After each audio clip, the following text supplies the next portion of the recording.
Hey guys, welcome back to the channel.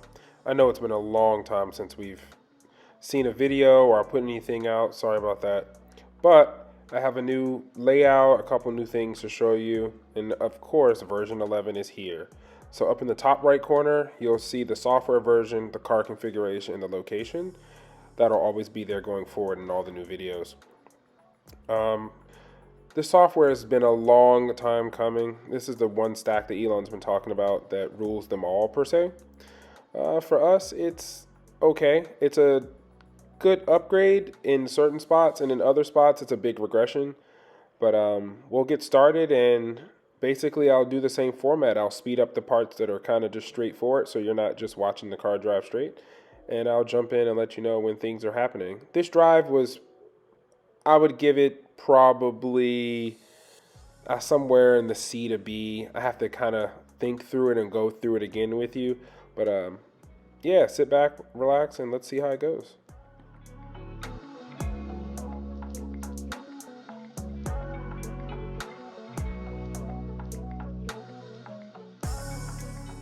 So making this right turn here, car's going to come almost to a complete stop. And it's been doing this lately, I would say ever since version 10.8 or 10.7.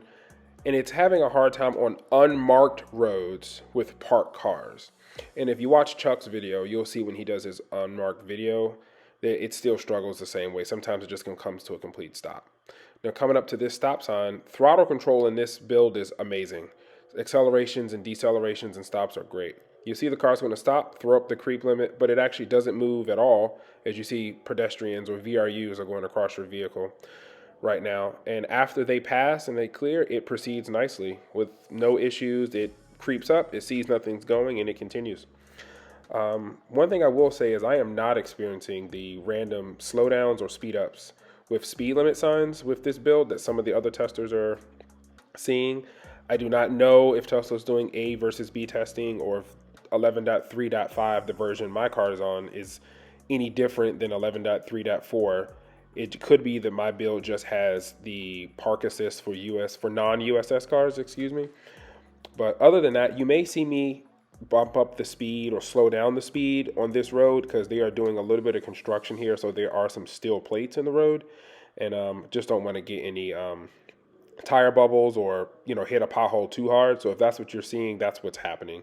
Like coming up right now, you'll see me slow down a little bit so the car can go over the bump, and then I'll speed the car back up to 30 for parity. I'll jump back in once we get to something a little more exciting, but car does pretty good going through here. It is raining a little bit, and doesn't seem to affect it at all at this point.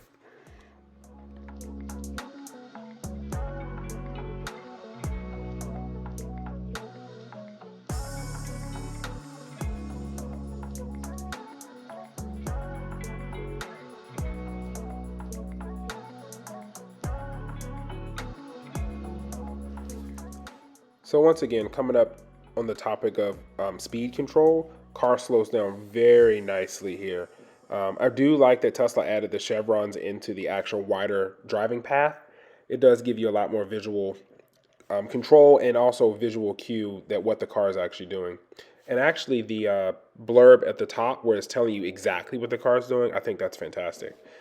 And as you see here, I turned the screen around just to show you what the car can actually see coming down that road there.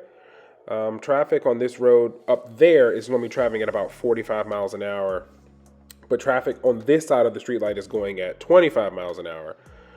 Car tends to hesitate there a lot more than it used to do on this build.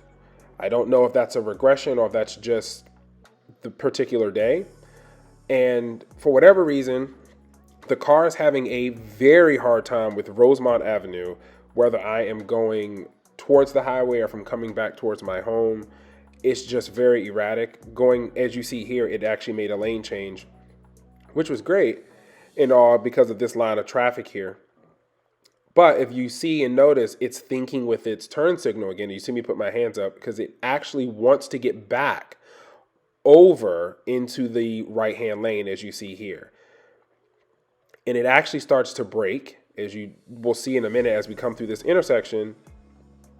and it's putting its turn signal on. I actually stopped it because if I don't, it will actually ping pong. It'll actually change lanes to the right, then change lanes back to the left, then go back to the right again, and then go back to the left all the way down the road.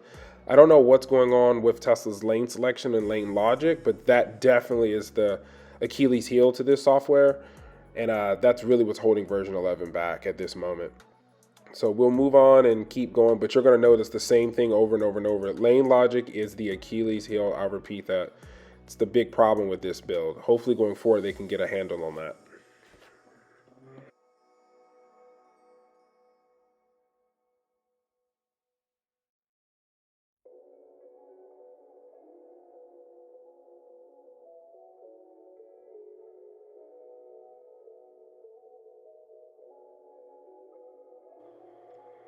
Coming up here, it's going to be our time of merging onto US 15.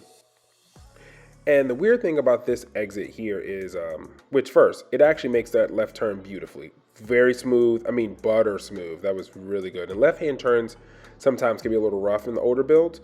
But I'm really, really enjoying Tesla fixing the biasing of the inside lane. Fantastic. And if you look closely at that clip, there was a brown bag that flew across the front of the car. Car didn't see it. Car didn't react to it. It did not hit it. But just letting you know. Now, the merge that you just saw there was, for most purposes, a good merge. The problem that I'm having is Tesla is still not using its turn signal to actually complete the merge. Yes, I know in a lot of states it's perfectly legal for you to stay in your merge lane all the way until it ends and then you merge in. That's actually the preferred method, even here in Maryland. But it would still be nice for the car to actually use its turn signal because, again, we all know driving is all about body language and it's to show intent. Where in other times, the car will use its turn signal when it shouldn't, which then confuses other drivers as well because it's showing intent that it wants to move when it's really not going to. But other than that, I mean, when you're on the highway, this versus Navigator and Autopilot, I actually prefer this over Navigator and Autopilot, except for its exiting of the highway or taking exits. For me, I'm probably on a 40% success rate on exits. I did a quick drive when I first got it, and it missed all 3 exits. I don't know what's going on with that. I've checked the settings and all of that, but it's still going. You may see me talking. I'm talking to I'm talking to my partner that's in the video. That we're going out somewhere, obviously. But that hand gesture you saw me doing is because the car wants to get into the farthest of the 2 exit lanes. But in this case, as you see here, it then wants to get right back over to the left lane because we're going to make a left at the light. And if you watch closely, the car still has not gotten over yet because a car is coming up. And at this point, it's going to overtake the Mercedes. And then it's going to jump behind this Civic. Or that's a Camry, my fault. And it's going to come across 2 lanes doing this. Which some people will argue that's okay. In my opinion, it's waiting too long to make a lane change. It's waiting too long to make the decision. And I've said that in my tweets too, that its biggest issue, again, is lane logic, lane selection, taking too long to make the actual decision to do it. However, when it did make it, it was smooth, it was quick, and that was the fastest lane change I've ever seen FSD do to date.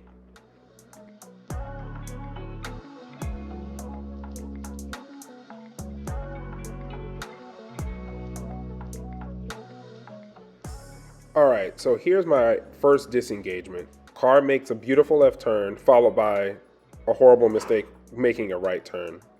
You saw there was a car that was coming on, but the car that was behind me in that right lane was more than enough or far enough away to where the Tesla should have gone ahead and made the lane change. And if you saw, the car did not want to cross that white line, or it was going to attempt to make that cross at the very last minute for whatever reason.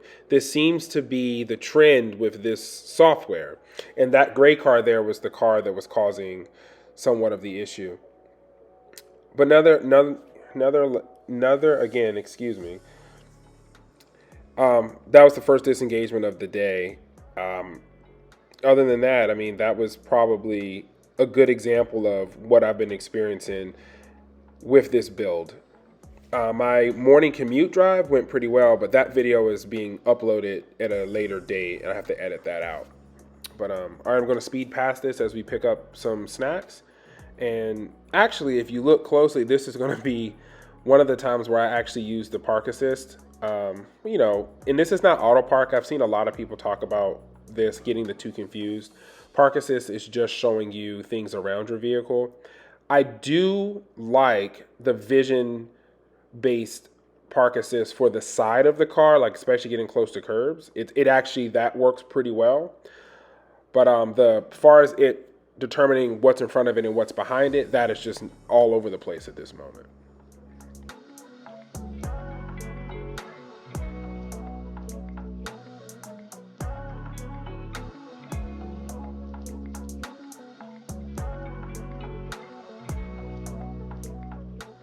Now here you'll notice I actually got FSD Beta to pull out of a parking spot like that. For whatever reason on my car, I haven't really ever got it to pull physically out of a parking spot. It was rare that when it happened, if it happened. Now on version 11.3.5, it's more willing to do it for me for sure, more times than not. And this is going around a roundabout. The car is still stopping at some roundabouts when it says yield, and then others it will actually yield correctly. But this was a really smooth roundabout. It went through it at a nice speed. And if you notice, it taps the brakes a little bit for the pedestrian on the left when she got out of her car, but it didn't come all the way to a halt or try to do a big maneuver to get around her. It kind of saw her, slowed down a little bit, realized that she wasn't coming towards us, and she kept on going. Now, here's one of my big complaints that I've complained about on Twitter with. This is what I was talking about, where the car has a hard time making a decision to go when it has an opposing car. As you see here, we were there way before that car was, and I had to actually push it through. It just crept out it was creeping out but not doing anything. It just sat there and it just kept turning and turning, and the other person was waving me to keep going. And seems to just keep happening on this build. It's not confident at all when it comes to making these decisions. And yet again, when we get into the lane, it picked the wrong lane here. Both of these lanes do make a left-hand turn, but we're going to have to make a left and then get into the immediate right lane to take the exit onto the highway. But you'll see that it'll actually do pretty well with this maneuver, actually.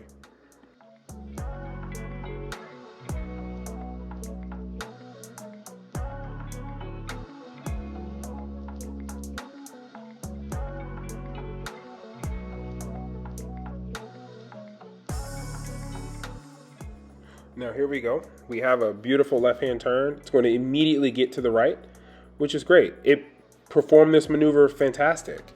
Where this is going to go south really quickly is, as you see, it got over. It's going to turn on its left turn signal again to get over into the left-hand lane, and then it turns it off.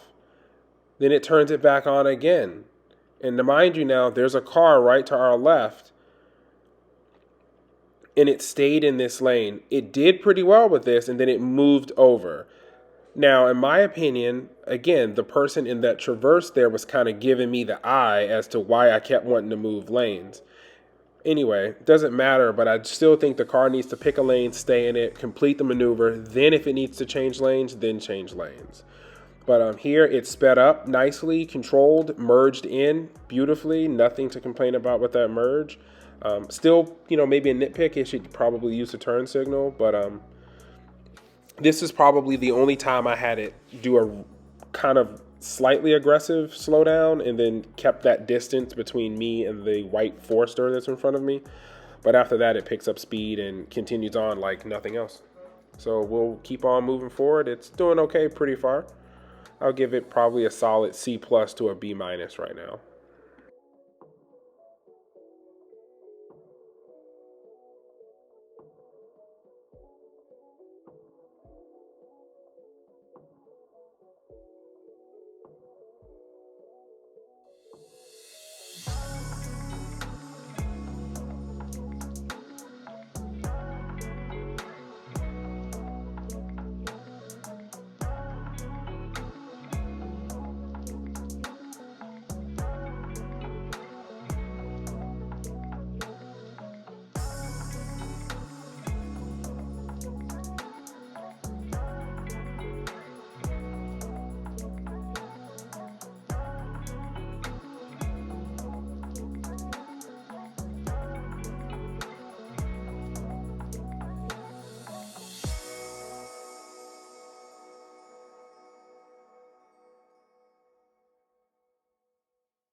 Now here guys, I really want to point out a big improvement here compared to Navigate on Autopilot with Beta on Highway. That car that just merged on, if we were on Navigate on Autopilot, it would have 100% put on the full brakes to allow that car to go in front of it. Where in this particular build, or with Beta now on the highway, nothing at all, didn't even flinch. It knew that it was going faster than that car. It passed it. It kept on going as if it, like a human would, like I would have. But that's one of the big improvements when I say it'll do amazing things, something as simple as that. But when you're used to navigating on autopilot and you see it do something drastic like that, we both in the car actually got very excited to see it not slam on the brakes. That was great. Now, here's a big mistake in my opinion. We were on this highway, people are traveling 55, 65, 70 miles an hour sometimes. The car started to decelerate way before the exit lane, and it had got down to about 40-ish miles an hour. It's hard for me to look back in that clip, but it was decelerating a lot in that lane, and cars were really starting to get on my bumper when that happened. So I think Tesla needs to be able to have its cars adjust its deceleration for the lane or the exit that it's going to be going into.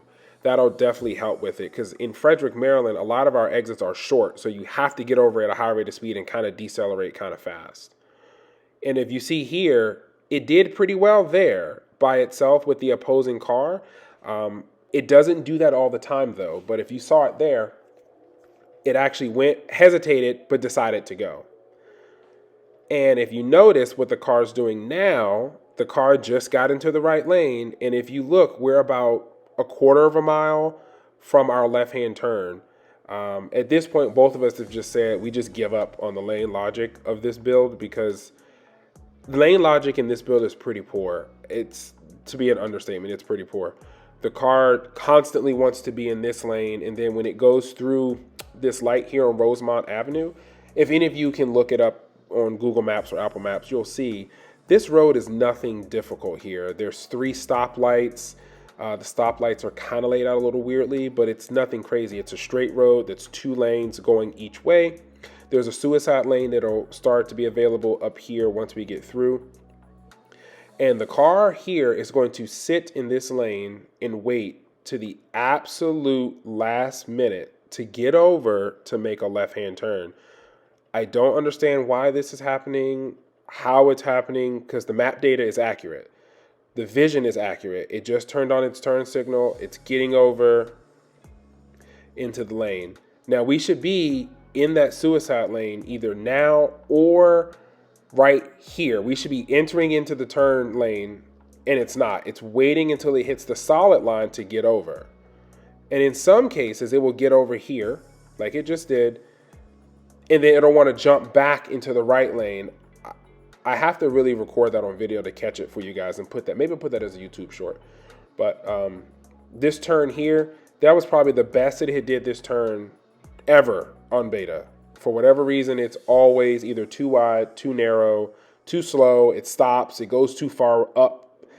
But other than that, I mean, this drive overall wasn't as bad as it may seem, or I hope I'm not making it seem that way, but there's still just a lot of regression that I wasn't expecting to see on this type of a build as long as version 11 has been out. I mean, we saw hints of it, or employees had it back in November, and it's March or April now. So I just didn't think we would have this level of regression. But again, Tesla's working on the software every day. They need us to get out here and test and drive for them, and I'm happy to do so. But I'm also not going to be a person that's going to show you, just all the positives either, because that's just giving the false narrative. I rarely have 0 intervention drives. I think the highway with less traffic on it, which I think you guys will like my morning commute video that's coming up, because that was pretty much a flawless drive on the highway up until I was about 6 miles away from my job. Then it kind of started to fall apart. But other than that, I mean, I'm excited to see the future. Kind of excited to see Tesla push out so many updates, week after week. We haven't had that kind of experience since the early days of version 10 and maybe version 9, when we were getting updates, once or twice a week sometimes back then. But after this, we're heading back to my neighborhood from our little outing. and car does pretty decent here. And that's about it. I mean, you know, I appreciate you guys coming back and checking out the video. Once we get into the neighborhood, you'll see me decrease the speed because our neighborhood speed is 25 miles an hour, and I just feel like that's just a little bit too quick in there. And the car will, with my percentage over, will try to go 30. So I'll slow the car down when I get in the neighborhood.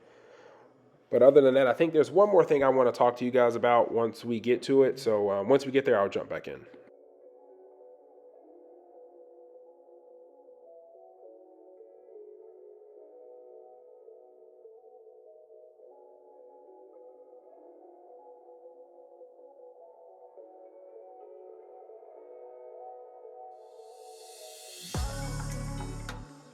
And here, guys, we're back in my neighborhood. This stop sign used to give Beta a lot of trouble, but version 11 actually fixed it here. It actually creeps out nicely. It does not throw up a creep limit, but as soon as the B pillar gets that it's clear, it proceeds right away. Now, what version 11 broke was this stop sign here.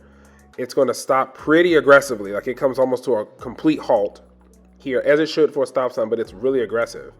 Here, it goes up and it throws up a creep, and then it just kind of panics a lot. Like, it's very hesitant. You may not be able to see it in the video, but in the car, it's very uncomfortable. It's a lot of like stop, go, stop, go, stop, go. But that's it, guys. Video is over and done with. So after that, you know, again, this is version 11, 11.3.5. Stats, I would say, honestly, probably a B+. But thanks again for watching. More to come soon, and I'll catch you on the next one.